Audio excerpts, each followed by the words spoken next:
라이드타임의 리포터 김래영입니다. 최근 급격하게 변화하고 있는 세계 경제와 마찬가지로 우리 경제 또한 급격하게 변하고 있는데요. 특히 하루가 다르게 변화하고 있는 부동산 경제. 덕분에 법적인 문제까지 부딪히시는 분들 많으시죠? 이럴 때마다 사방팔방 몸은 바쁘지만 여전한 문제 때문에 다들 고민해 보신 적 있으실 것 같은데요. 그래서 오늘은 제가 이런 법률적인 문제를 편하고 정확하게 해결해 드리려고 합니다. 지금부터 함께 만나보시죠. 흔히 법이라는 문제에 닥치면 누구나 당황하기 마련이고 어려운 용어들과 그릇된 정보 또는 너무 많은 조언들로 인해 문제가 더 꼬이기도 한다. 법 앞에만 서면 작아지는 우리들. 왠지 어렵고 힘들고 번거로울 거라는 선입견 때문에 더 화를 부르는 경우도 많은데 넘기 힘든 법률의 문턱에 도전해본다. 와, 법무사 사무실이 너무나 많아요. 와, 드디어 찾은 것 같아요, 제가. 근데 막상 이 앞에 오니까 떨리기도 하고 긴장도 되고 걱정도 되고 하는데요. 그래도 오늘 1일 법무사 체험은 꼭 해내야겠죠? 여러분, 일단 들어가 볼까요? 따라오세요. 우리를 도와줄 법무사분을 찾아서 아닌가? 이분도 아니 도대체 어디 계신 거예요?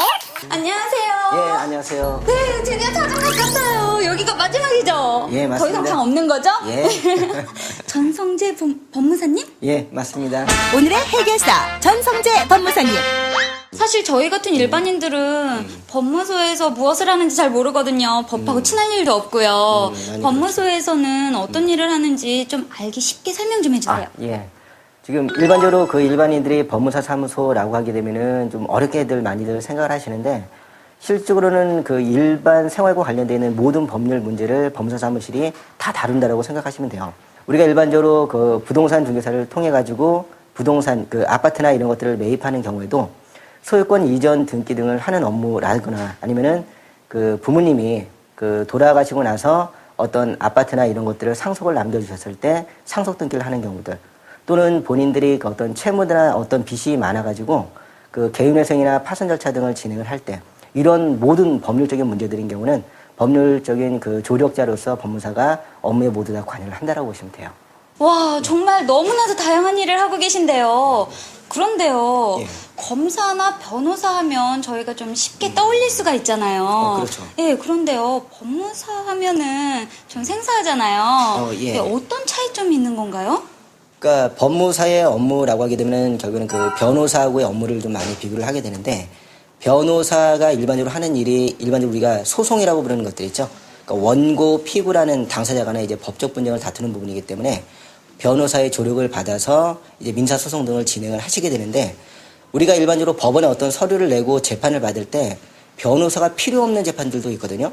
그러니까 예를 들면 우리가 이름이 좀 창피한 이름들이 있죠. 좀 불이게 좀 안 좋고 좀 뜻도 안 좋고 이런 이름들인 경우는 우리가 개명이라는 걸 하게 되거든요. 그렇죠. 개명을 한다든가 또는 상속을 받는데 빚이 많은 경우는 상속을 포기하거나 또는 한정 승인을 받거나 이런 절차들이 있어요. 이런 업무들을 일반적으로는 비송사건이라고 표현하게 되고 대부분의 민사소송은 변호사가 그리고 그 비송사건인 경우에는 법무사 업무를 진행하는 경우가 많죠.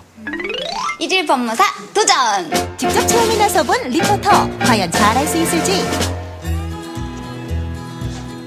와, 1일 법무사를 하기 위해서 제가 열심히 책까지 보고 있는데요. 이 책을 본다고 제가 다 알 수는 없겠지만 그래도 여러분들께서 궁금해하시는 부동산 관련 문제만큼은 제가 확실하게 배워가도록 하겠습니다. 그러려면 부동산이나 토지 소유권 이전 문제부터 알아봐야 될 것 같은데요. 자세하게 알아보실까요? 소유권 이전이라고 하게 되면요. 우리가 일반적으로 주택을 구입할 때 그 집을 파는 사람에게서 그 등기부 등본에 올라와 있는 그 명의를 가져오는 것을 소유권 이전이라고 하는데요. 일반적으로 우리가 어떤 매매 계약을 체결한다고 하게 되면 계약 일자에 계약금 지급하고 그리고 중도금 일자에 중도금 내고 그리고 잔금 일자에 잔금을 지급을 하게 되거든요. 근데 문제는 잔금을 지급했다라고 해서 그 주택에 관한 소유권이 나에게 오는 게 아니라 그 잔금을 지급하면서 매도인에게서 그 등기 이전에 필요한 등기 권리증이라든가 인감증명 이런 것들을 받아가지고 그 소유권 이전 등기라고 하는 절차를 완료를 해야만 비로소 소유권을 취득할 수 있게 돼요. 만약에 그 중간에 잔금이라는 돈을 다 지급했는데도 불구하고 소유권 이전 등기라는 절차를 완료하지 않으면은 그 중간에 어떤 가압류나 가처분 등이 들어왔을 때는 소유권을 취득하지 못하고 부동산을 그대로 다 잃어버리는 문제점이 생기는 거죠. 그래서 반드시 잔금 지급일에 돈을 다 지급하시게 되면 서류를 빨리 받아가지고 소유권 이전 등기라는 절차를 완료를 해야만 안전하게 권리를 취득할 수가 있게 돼요. 전문가의 친절한 조언에 따라 직접 소유권 이전에 도전. 작은 서류에서부터 자료 검색까지 차근차근 서류부터 챙겨보는 리포터. 또 다른 궁금증이 생겨나는데 서류들을 보니까 살짝 궁금한 게 또 하나 생기는데요. 예. 이렇게 소유권 이전을 할 때 예.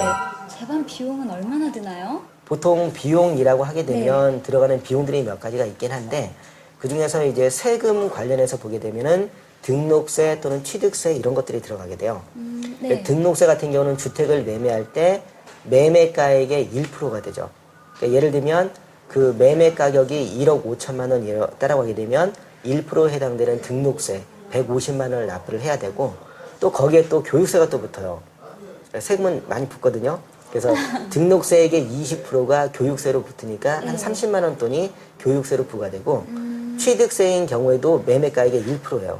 그러니까 150만 원의 취득세가 들어가고 그리고 인지세가 15만 원 정도 들어가고 그리고 아까 봤던 등기 신청 수수료가 6천 원 정도 들어가고 그래서 보통 한 1억 5천짜리 주택을 매매를 한다라고 하게 되면 취득세, 등록세, 법무사 수수료 이런 것까지 다 포함해서 보통 한 400만 원 정도 그 정도 들어간다고 보시면 돼요.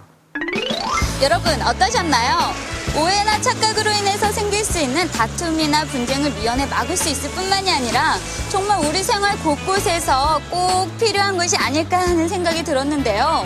왜 농담처럼 경찰이나 의사, 변호사가 친구로 있어야 한다고들 말씀들은 하시지만 평소에 믿고 의지할 수 있는 법무사 사무실을 한번 찾아보시는 건 어떨까요?